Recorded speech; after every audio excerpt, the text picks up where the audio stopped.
పొద్దున్న నుంచి అండి ఈరోజు ఒక్కటే పని అండి. ఆ పని అంతా అయ్యేసరికి ఈ టైం అయింది. అన్నం కూర కూడా ఉడికిందనమాట. రైస్ కూడా ఉడికిపోయింది.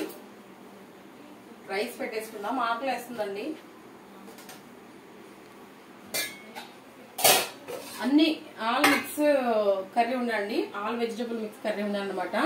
ములక్కాయ, క్యారెట్, బంగాళదుంప, అరటికాయ, క్యాప్సికము, దొండకాయ, ములక్కాయ వేసి ఉండాను. పెట్టేసేసుకుందాము. కర్రీ కూడా చాలా చాలా బాగుంటుందండి. ఇట్లా వెజిటేబుల్స్ అన్ని కర్రీ చేసుకుని తింటే, చింతపండు పులుసు పోసుకొని వండుకుంటే అండి వేరే లెవెల్ అండి. అసలు చాలా చాలా బాగుంటుంది.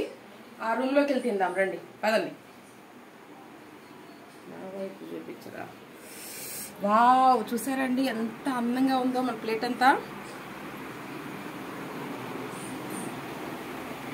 చక్కగా కూర్చొని తిందామండి. ఆకలేస్తుందండి, చాలా చాలా ఆకలేస్తుంది.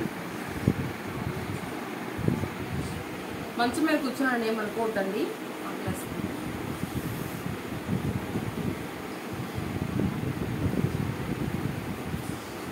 ఇట్లా ట్రై చేయండి. ఒకసారి ట్రై చేసి నాకు కమెంట్ చేయండి.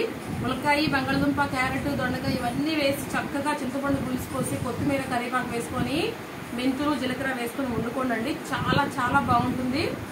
వేడి వేడిగా తినాలండి.